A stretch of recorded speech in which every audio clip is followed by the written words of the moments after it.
हनुमंते नमः। दर्शकगण, मैं आचार्य सत्यानंद बारबार বলেছি আপনাদেরকে যে ধর্মকে বিশ্বাস করতে হয়। আপনি ধর্মকে রক্ষা করবেন, ধর্ম আপনাকে রক্ষা করবে। যে যে কওমে জন্ম নিয়েছে তার ধর্মের প্রতি নিষ্ঠা অনিবার্য, তাহলে সেই ধর্মের উন্নতি হয়। দর্শকগণ, খ্রিস্টান ধর্মে তারা গডকে এত বিশ্বাস করে যে বিশ্বাসের কেন্দ্রবিন্দু তাদের গড। মহানতম ধর্ম মুসলিম ধর্ম। যারা মুসলিম তারা আল্লাহকে এত বিশ্বাস করে যে নিজের শরীর, মন, আত্মা, দেহ সব ত্যাগ করে দেয়। তাই এই ধর্মের উত্থান হচ্ছে। আপনাদের কাছে আমার নিবেদন, হিন্দু ম্যাথোলজি, সনাতন ধর্ম, আদি ধর্ম, আপনারা কি কখনো জন্মের পরে নিজের ধর্ম নিয়ে কখনো ভেবেছেন? ধর্মের জানকারি নিয়েছেন? এত একটা বৃহত্তম ধর্ম, যার এতটি গ্রন্থ, বেদ, পুরাণ ভরা, জানবার এত জিনিস, মানব জীবনকে পড়বার এত জায়গা, সাইকোলজি যেটা আজকে একটা বিজ্ঞানের আকার নিয়েছে, ডাক্তার MBBS যেটা আজকে একটা এডুকেশনের জন্ম হয়েছে, সব সনাতন ধর্ম থেকে, বৈদিক ধর্ম। আমাদের ঋষি মুনিরা অপারেশন করত। আপনারা জানেন যে আমরা যে পুজো করি, কেন আমরা অধঃপতনে যাচ্ছি? আমরা যে পুজো করি সেই পুজোতে কি দিই? বাস্তবে সেই পুজোতে আমরা প্যাকেট করা মিষ্টি এনে ভগবানকে দিই। ভগবান কখনো বাজারের মিষ্টি গ্রহণ করে না, কখনো গ্রহণ করে না। জেনে অবাক হবেন, ভগবান গ্রহণ করে মাত্র 2-3টি জিনিস।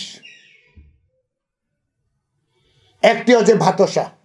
আপনি জানবেন ভাতসা যেখানে তৈরি হয়, এটা মেন্টালিটি নিয়ে তৈরি হয় যে এটা ভগবানের প্রসাদ।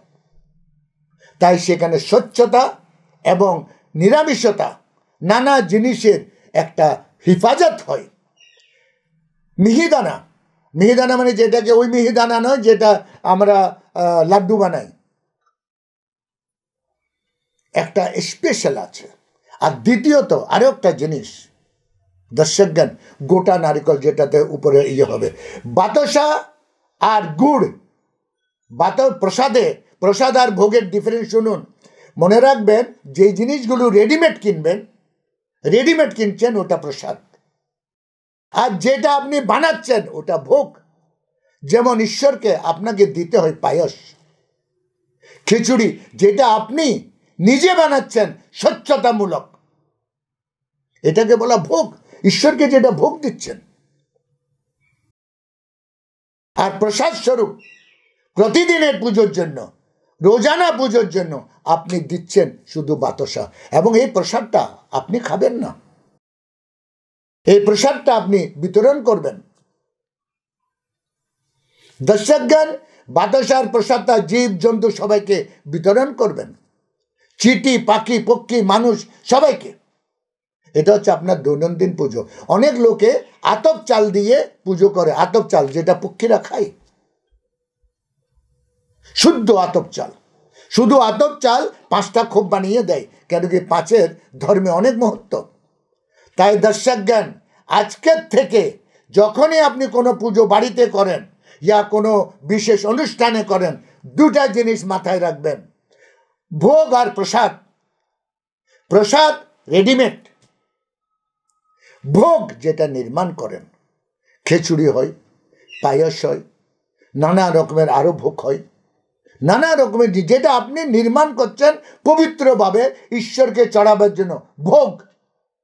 তাই দর্শকগণ, আপনার পুজো তখনই অ্যাকসেপ্ট হবে ঈশ্বরের কাছে, সেই অদৃশ্য শক্তির কাছে, সেই পাওয়ারের কাছে, যাকে ডাকলে আপনি আসবেন।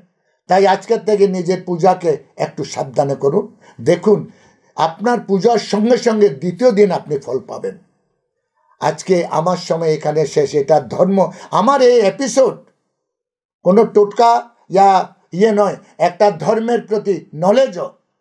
টোটকা নিজের জায়গায়, কিন্তু একটি ধর্ম, সনাতন ধর্মের আমি এক একটি পৃষ্ঠা আপনাদের জন্য খুলছি। এটাকে ফলো করুন, দেখবেন আপনি ধার্মিক জায়গায় ভীষণ শক্তিশালী হবেন।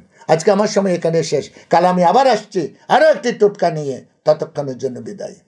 ওম হনুমন্তে নমঃ।